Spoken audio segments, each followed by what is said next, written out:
Welcome back.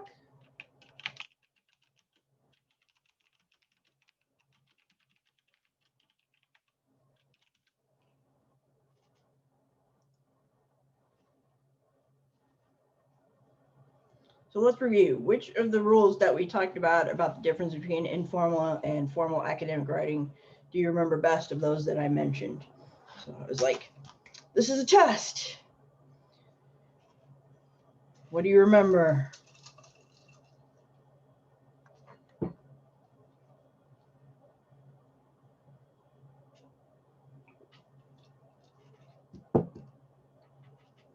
Which one springs to mind first?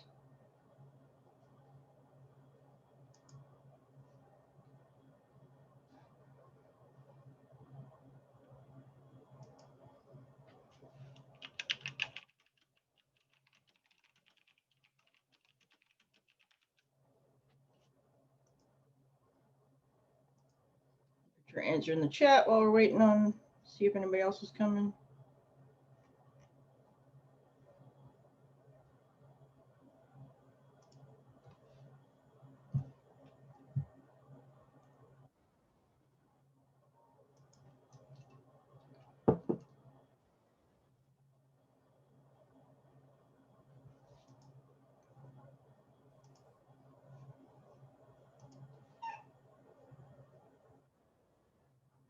Yeah, no personal pronouns.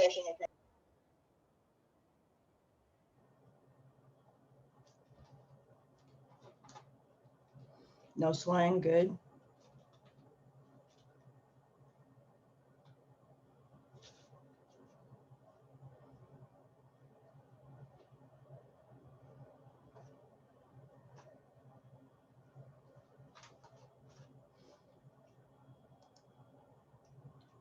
Contractions? Yeah, no contractions.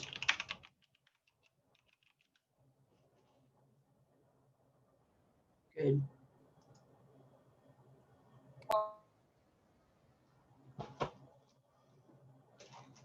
Those are really the three major ones.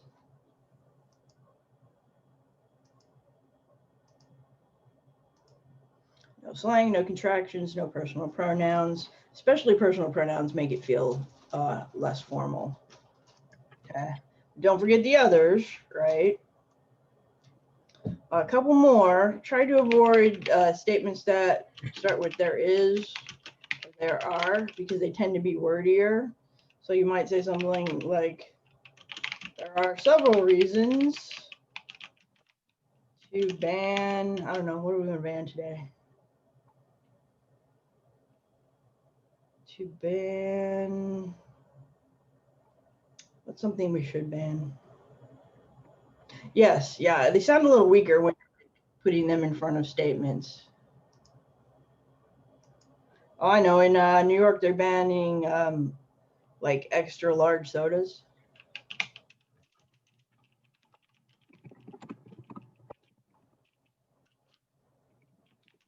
Fast food restaurants.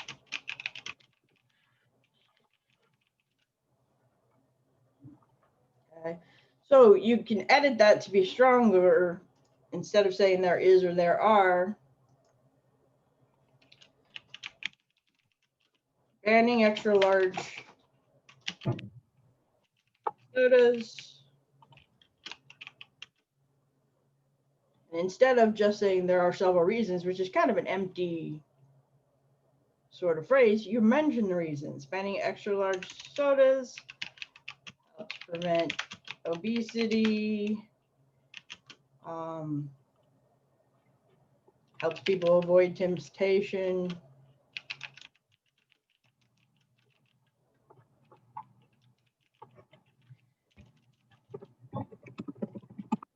And prevents large spills. I'm making it up today, guys.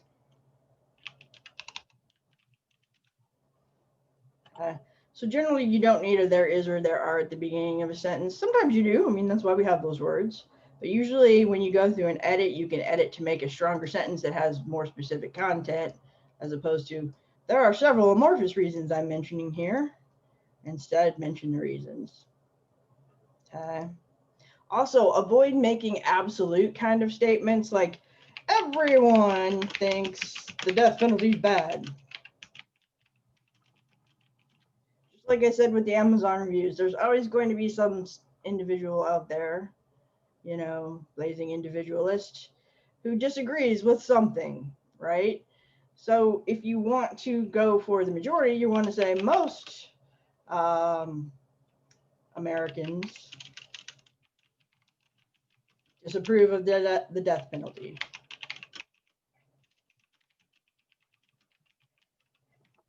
And then, of course, you're going to provide us evidence from your sources that showed you that to back up what you're saying.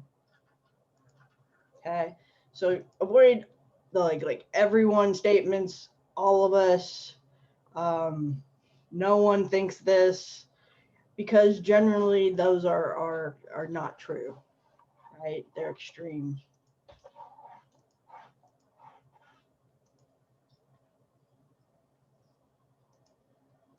Okay. So keep these in mind when you're going through, and just use your normal like highlight words, check your words for the most formal version. Right? It's one of the other rules.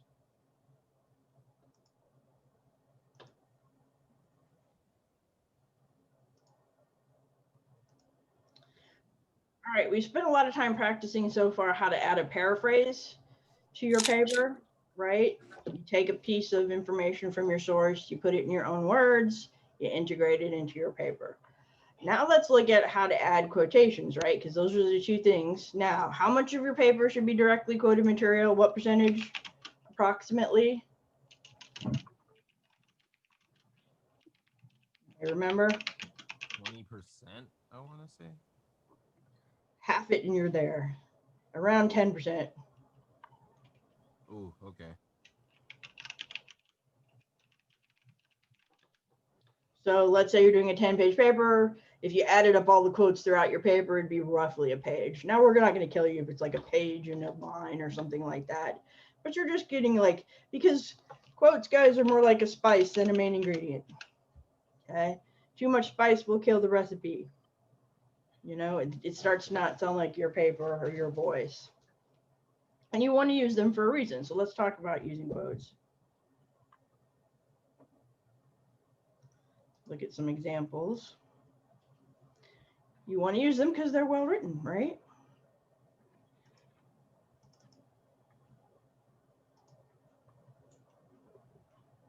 So the quote, taking something word for word, right, from a source. So it's interchangeably referred to as a quote or a quotation, and I'll use both terms usually when talking about it. Okay. So why do we need them? They said it really well.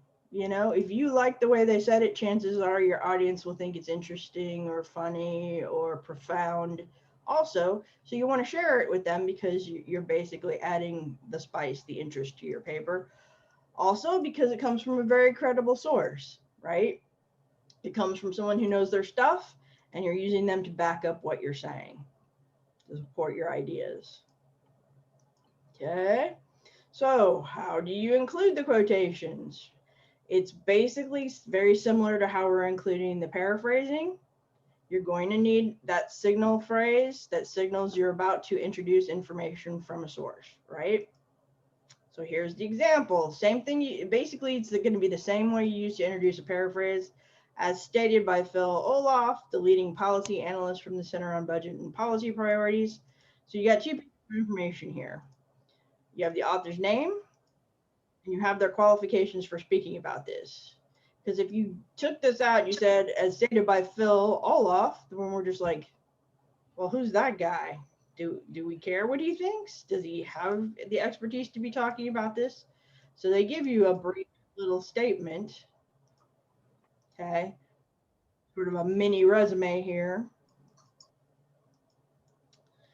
So according to Phil Olaf, states are spending $2,353 or 28% less per student on higher education nationwide in the current 2013 fiscal year than they did in 2008 when the recession hit. Okay, so let's look at a couple punctuation features. They have the signal phrase, and to go from the signal phrase to the quote, they have a comma between the signal phrase and opening up the quotation marks right here. Okay. Since they've already mentioned his name and there's no citation here, then basically this is probably from a website that does not have stable page numbers. Otherwise, you could have in parentheses here the page number, and the period would go after the closing parentheses. Okay. Like this example here. This is what it would look like if you had a page number. You would take the period from here and move it over to show that this page number goes with this sentence. Everybody with me?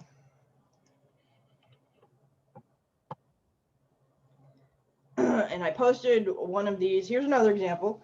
According to Samantha Washington, a professor of psychology at Columbia University. So you can use these as templates, right? You can say, as stated by, according to, okay, or you can start with Samantha Washington declares, or denies, or disputes, or acknowledges, okay? Samantha Washington, a professor of psychology at Columbia University, acknowledges universities need to take a stand when it comes to rights in education. Again, so we have the comma here, open up the quotation marks, drop your quote in there, period, close quotation marks if you don't have an in-text citation at the end. And I posted some of these verbs too under the announcements. So if you get stuck for a way to introduce in the signal phrase, think about these. Okay.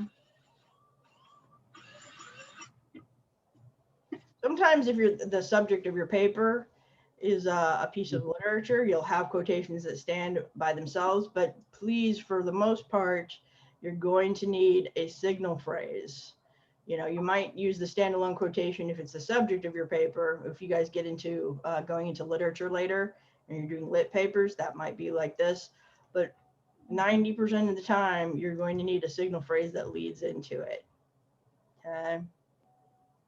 You can also integrate the quotation into your sentence.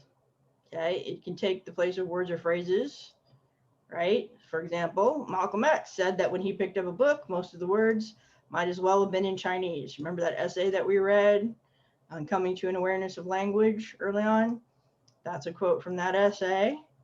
And listen to how it flows like a normal sentence. Malcolm X said that when he picked up a book, most of the words might as well have been in Chinese, as an example of his difficulty with reading. Okay.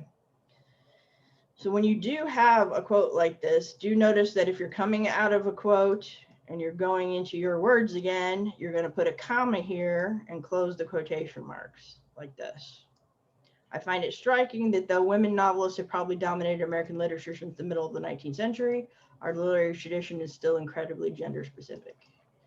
And see, they moved the period, right, after the closing parentheses because they had to cite, they didn't name the author up here, so they had to put the author right there, and it had a page number. So then, how does this work with the Works Cited? I wanted to find this author. I would flip to the last page. Works Cited is always on its own page by itself and lists all the sources that you've used in your paper. Okay? And then I would alphabetically look up this by the last name of the author. Questions so far?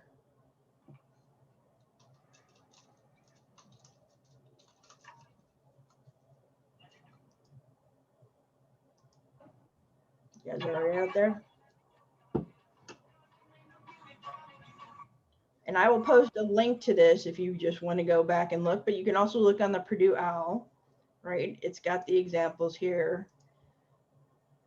So here's an example of integrating it into your sentence, but you want it to sound like a normal sentence. You don't want this part to sound like you slap something that doesn't belong onto the first part of the sentence. You don't want it to sound awkward when you read it. Okay.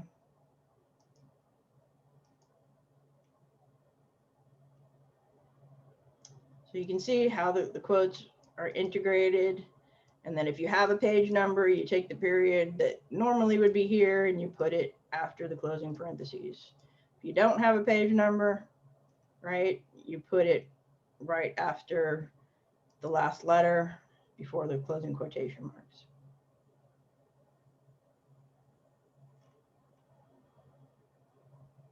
So these will be things I'm looking for.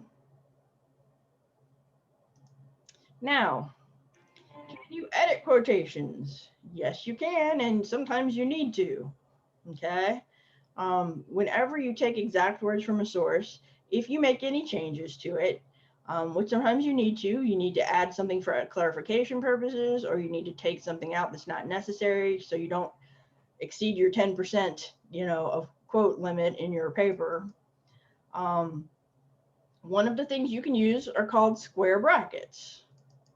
Okay, so anytime you need to add something to a quote to clarify something, because we don't see, excuse me, we don't see the original source. So you might be referring to something earlier in a sentence that we haven't seen and we need it clarified. So, for example, William Johnson stated, most students agree that they have trouble studying, but community college students have it tough. They often worry about taking care of their families and working full time as well.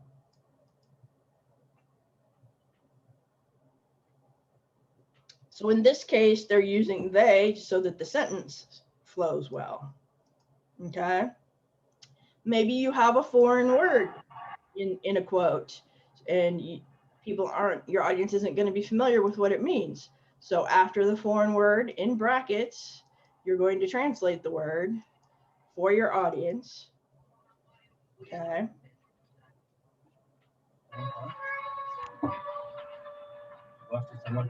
Let's say, again, we'll go with that example where we didn't see the original source. So maybe the original source says, Cinderella was a pathetic character.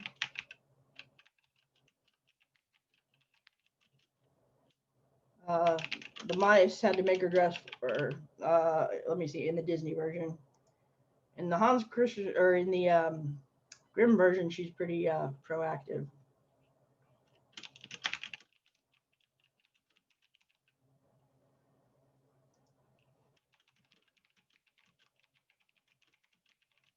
So this is from the original source, right? Okay, but I'm not going to use that first sentence. So if I only have in my quote, mice had to make her dress for her, you don't know who her is, right? Because you didn't see the sentence that came before if I'm not quoting it. So right after, in square brackets, to clarify what I'm talking about or who I'm talking about, I'm going to put Cinderella. That lets the audience know that I've made a change to the quote for clarity, basically.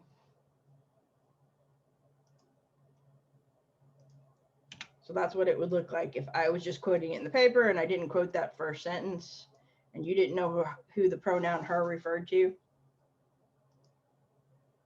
Okay, so use square brackets to add clarification or explanations to quotes.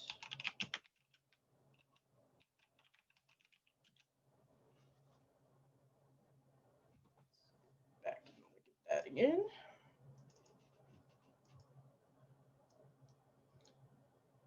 Sometimes you'll see it around a letter. That just means they changed it from a capital letter to a lowercase letter or vice versa. Now, the other thing, so that's adding to it. If you add something, put in square brackets. Okay, just like this. Now, sometimes you want to quote a passage, but you don't need everything that's in the passage. Okay. If you leave words out of a quotation, you can include what we call ellipses, which are 3 spaced periods. This signals to the reader that you left out some words. Okay. So in the example, William Johnson stated, most students agree that they have trouble studying, And then they took out some words between studying and because they often have to worry about taking care of their families. Okay. You can use brackets and ellipses together, separately, whatever, however you need them to manipulate the quote best for your paper. Okay. So this tells me, if I see these 3 spaced dots, that there were some words here, but the author didn't consider them necessary. All right. Do not use ellipses for evil purposes like some people do. So you may have seen like some misleading movie reviews. So you might see this review. The movie ... was spectacular. Okay. We're like, okay, there were some words in between there. And the original that they took the words out of may have said something like this. Movie had no plot. The acting was bad. But the special Are you effects... gonna post this later? Oh, I'm sorry. Yeah, I am. Okay.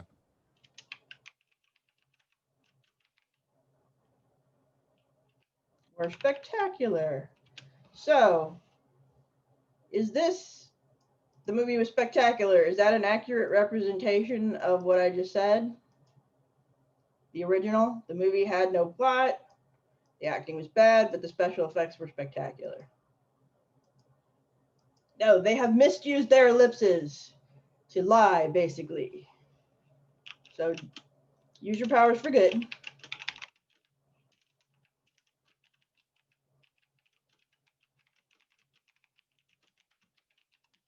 Not evil. Okay. You don't want to misrepresent somebody's opinion about something.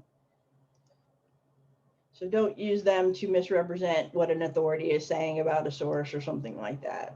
Okay. But if you don't need a passage, save your quotation space for something that you do need. It just might be an unnecessary word or two. But you don't want it taking up space that you could use for something else.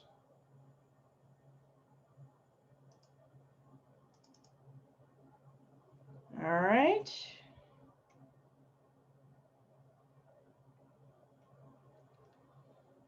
So yeah, if you can think of it like a sandwich, right? Where the signal phrase is the introduction of the quote. The quote itself is the middle. It's like the meat, the cheese, right? And the commentary on the quote, which is the next thing we need to talk about. Remember, we said explain your thinking. Okay. So if you put a quote into a paper, you have to explain to us how it supports what you're saying. All right. So you start by introducing the quotation. In his book, The Compadre, Dr. Torres explores the complexities of relationships. Okay. He emphasizes friendships can be very difficult to keep up, although intentions may be sincere, life can get in the way. You have to give some of your information, right, to explain the quotation. You put the quotation in there. So he introduces the concept, the claim, right? Relationships can be complex. Okay. This is substantiated by Dr. Torres when he states that communication can be the end all, be all of relationships, and additionally corroborates. So you see the flow of the commas before leading into the quotation marks. Modern research points out approximately 50% of arguments are caused by simple misunderstandings, all of which could have been avoided with proper communication. Okay. So we've got introducing the concept, then you've got the quote that supports it. Okay, now you have to comment on the quotation and connect the dots for us. Okay. Try never to leave a source, whether it's paraphrased or quoted, without an explanation of how you see it supporting the claim. Okay. So he gives us this quote about over half of the arguments are misunderstandings, right? So they're just basically explaining what he's saying in the quote.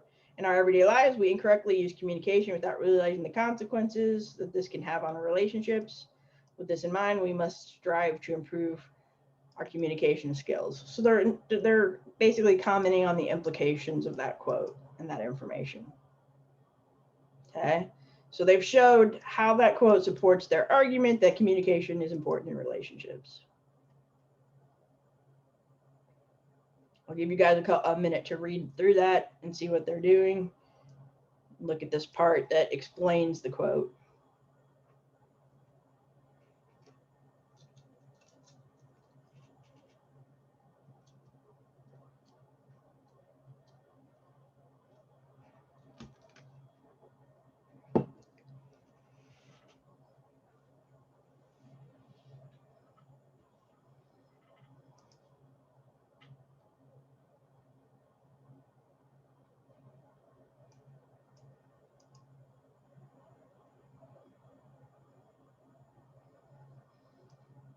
So you've got the sandwich. You've got that introduction of the idea.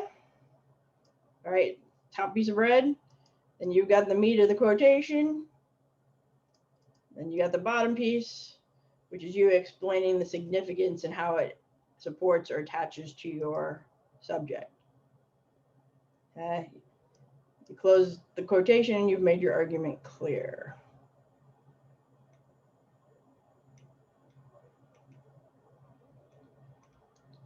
So let's try one out.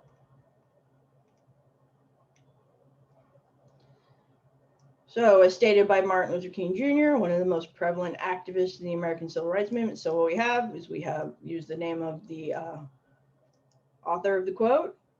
We've given them a little mini resume here, one of the most prevalent activists in the African American Civil Rights Movement. Okay, and then we've, comma, open the quotation, right? Human progress is neither automatic nor inevitable. Every step toward the goal of justice requires sacrifice, suffering, and struggle. The tireless exertion and passionate concern of dedicated individuals. All right. So, if you were going to explain this quote and its significance in the world today, what would you say? I'm going to ask you guys to work on that and then share your answer in the chat. So we have Martin Luther King said it. We've got the quote. Okay. So he's saying human progress isn't an automatic thing. It requires, sacrifice, suffering, struggle, okay? The efforts of dedicated individuals. So you can start it with something like, I'll paste this in the chat. I'll give you a phrase to start the sentence with.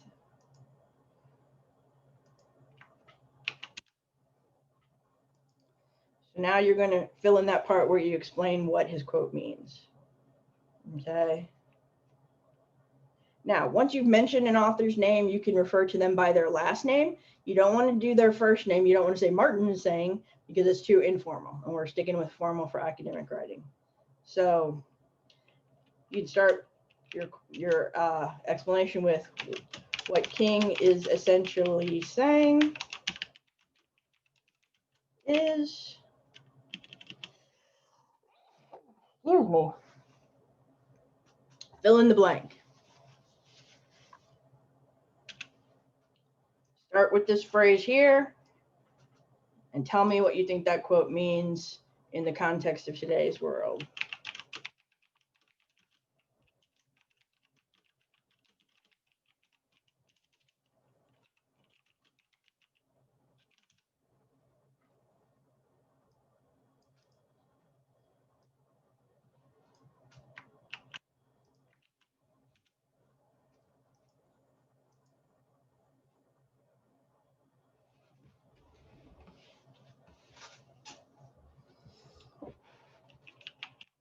Paste your answer in the chat when you're done.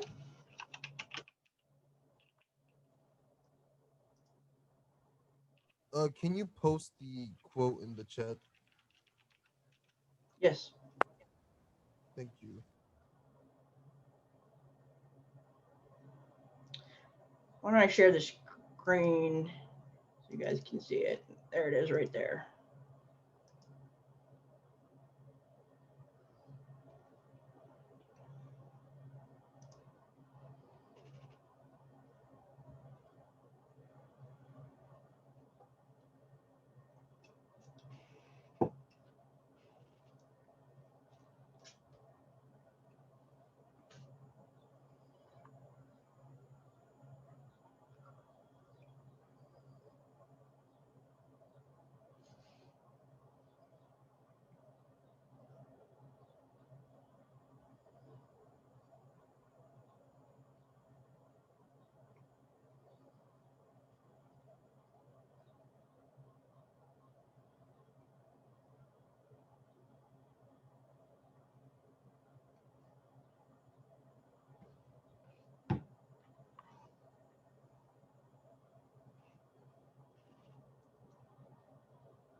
Okay, we're gonna run out of time here in 5 minutes. So what I'm gonna do is go ahead and end this session, give you those 5 minutes to finish working on your explanation of the quote. And then I'll start a new session in about 5 minutes, and we can share all of our explanations of what we think the quote means. Okay, any questions?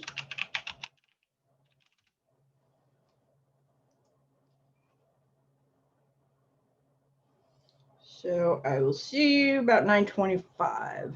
Okay. Can you paste the link to the quote? Yes, I can. Thank you. Let me do that here. This is the handout, and I will be pasting it on Brightspace too. Pasting it. So you just want us to tell you what we think it means when we come back? That is correct.